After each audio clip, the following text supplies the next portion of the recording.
Hello everyone, and welcome back. Today I would like to go over some force diagrams that are very common and you will most likely see in a first year physics course and on the AP exam. To start out, I just wanted to review the equations that we have derived so far. On the left we have the four kinematic equations, over here we have Newton's second law, and over here we have our new friction equation. Force friction equals mu, or the coefficient of friction, times force normal, which we're going to be using today. Now, there are four force diagrams that I would like to show you. And as we go through them, there's a technique I really want to try to get across the importance of, and that is make a second law equation for your system.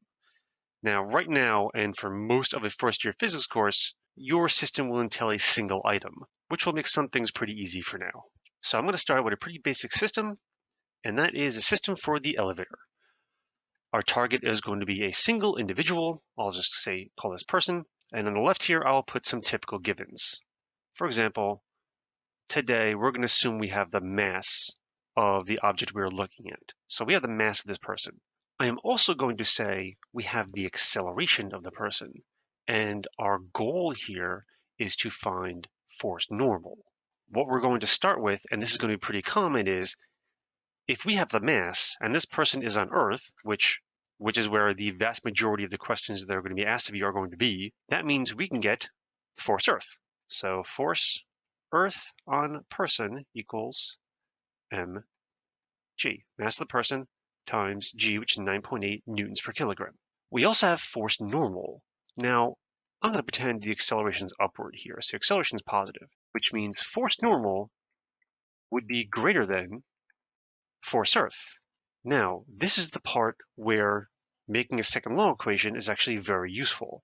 If we're going to make a second law equation, it always literally starts with second law. Acceleration is F net over mass. In this case, F net would be the forces in the positive direction minus any forces in the negative direction. So that would be force normal minus mg over the mass. Now, a couple things I want to mention here. For starters, with my vectors, I am putting the negative sign in the math literally. This means if I was actually searching for a force, I would need to know whether it was positive or negative based off the force diagram, not based off the math. Two, just in case, these masses do not cancel because there is no mass here. Now, that means if I wanted to find force normal, I would rearrange this and I would get force normal equals ma, because I'm multiplying this mass on both sides, plus mg, because this mg would be added to the other side to get force normal alone. So there's something I would like to show you here, and it has to do with these. If the acceleration is upward, that means the acceleration is positive, which means I would have mass times a positive number plus mg. This would be a pretty large positive number. In other words, force normal would be greater than force Earth, which is mg, which would make sense here. Let's say force normal was smaller than force Earth. That would mean my acceleration isn't upward, my acceleration is downward. Now keep in mind, this does not mean velocity. If my acceleration is downward, it means one of two things. Either the elevator is moving upward and slowing down, or the elevator is moving downward and speeding up. However, if the acceleration is downward, that means this acceleration will be negative. I would have a negative number here and a positive number here, which would give me a force normal that is less than force Earth, which makes sense looking at my force diagram. So, long story short, if you make a second law equation for your system, once you get to that point, then you can rearrange it to solve for whatever you are looking for. And the directions work out automatically with the positives and negatives. Just remember the force directions are dealt with in the force diagram, but acceleration is not. So A here can literally be negative. Let's check out our second system. So our second system I call pulling the sled. I have my sled, I have a dog on the sled, and this is a rope. It is being pulled this way, and the sled is moving horizontally. Now, since this is a rope, this is a tension, which is a force, and I'm going to have a video on tension separately. Now, there are some forces like force normal and force friction that have their own labels, which kind of break the rules with forces, and tension is another one. I'm going to call this T1, which stands for tension 1. So there's only one rope in this problem, so there will be only one tension. But this nomenclature I will use later on when I create a tension video. Again, we will have the mass of the system, which includes the sled and the dog. And we're also going to have this angle here, which I'll just designate theta. That is the angle between the horizontal and the angle of this rope, which of course has a tension in it, and tension is a force. We also are going to have mu because there is some friction between the sled and the ground. Now I want to do a full force diagram of this situation and make a second law equation. So let's get started. First, as usual, I'm going to start with force Earth. Force Earth on object is mg. Now, the next thing I want to do, and this is going to be a big rule for the entire course, any vector you have at an angle relative to your axes, you are always going to break up. Tension 1 is a force vector that is above the horizontal here. So I'm going to break this up into its horizontal and vertical components. I will simply call these force X and force Y. And while I'm here, something else I should put on the side. Tension 1 is also a given in this situation. So we know tension 1. That means I can actually put down force X and force Y. Force X would be T1 cosine theta. Force Y would be T1 sine theta. And now that we've broken up T1 into its components, we literally will not be using T1 anymore. We will only be using its component pieces. Okay, what's next? Well, this is my object. It is touching the ground, so the ground is putting a normal force normal, on the object. Now, and this is very important. In this situation, force normal does not equal force Earth. It can't, because if force normal equals force Earth, I have another upward force here. And that means this sled would go flying into the air. And the assumption is this sled is moving, we'll say the sled is moving to the right, so it does not lift off the ground. And if the sled does not lift off the ground, that means all forces on the y-axis need to cancel, because there's no acceleration on the y-axis. That means force Earth down has to equal force normal up plus force y up, which means force normal would have to be equal to mg minus T1 sine theta. If I am grading this situation, the very first thing I'm going to look at is see if force normal matches force Earth.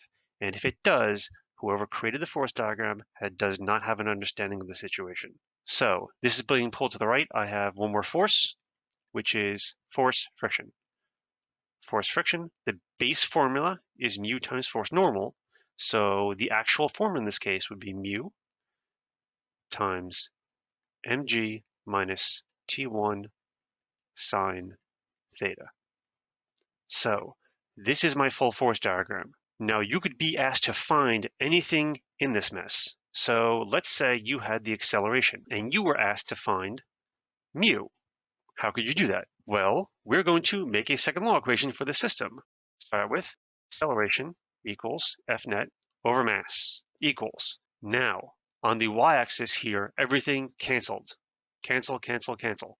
All right, no net force on the y-axis up or down, which means we are only left with the x-axis. So my F net comes down to right minus left, which is T1 cosine theta right here minus the frictional force, mu mg minus T1 sine theta over the mass. Now, if you take a look, I said we have acceleration. So we have this, we have T1, we have theta, we have mass, we know g, we have T1, we know theta, we have mass, which means mu is the only thing I would be missing here. So once you make a second law equation for your system, it is literally just a matter of rearranging for what you're looking for and then solving for it. In a case like this, you could be asked to find the acceleration. You could be asked to find tension 1. You could be asked to find theta. You could be asked to find the mass. It doesn't matter. Once you get to this point, it's just algebra. It's lining up for what you're looking for and solving for it. Getting up to this point is the physics. Okay, let's take a look at our third situation. Our third situation I call pushing a box, and is very similar to the sled situation. Our target is the box itself, not the person. So let's say we have the mass of the box, and we have the force the person is pushing with. Well, I'll call force person on box. And again, we have this angle. This time is below the horizontal. So we have theta. Again, we also have mu, the coefficient of friction. So again, I'm going to start with force earth on box is mg.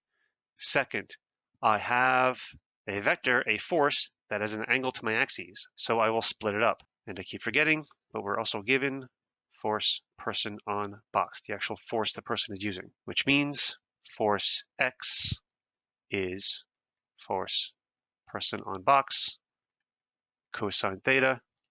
Force Y is force person on box sine theta. I have force normal. Force normal, now if you watch this time, this person isn't pulling up on the object, it's pushing down on the object. So I have these two forces down have to equal this force up because this box is being pushed to the right. So this would be mg plus force person on box sine theta, which means force friction, which is mu times force normal, is actually mu times mg plus force person on box sine theta. So, second law equation, acceleration equals F net over mass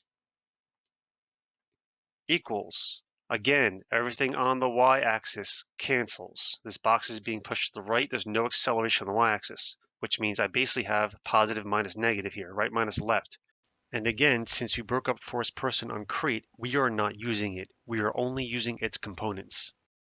Force person on box cosine theta minus mu mg plus force person on box sine theta over mass. So you should start noticing a pattern here, and that's a good thing. It is force X minus force friction in this case. The difference is, since friction is mu times force normal, in force normal you have the plus sign here instead of the negative this time, because the person's pushing down. And the more you push down on an object, the more the ground is going to push back up. And again, once you get to this point, you can solve for whatever is being asked for. The only other thing I would like to mention is that if velocity is to the right, and I'll put that here because velocity does not belong in a force diagram, it is possible for force friction to be larger than force X. That is perfectly fine. That means that this object is slowing down. And if you notice in my math here, if force friction is larger than force X, that means acceleration would end up being a negative value, which is perfectly fine. And if velocity was to the right, it would mean the crate is slowing down. All right, I think I'm going to end this video here and do more common force diagrams in my next video. So I hope everyone has a good day. This is Mr. M signing off.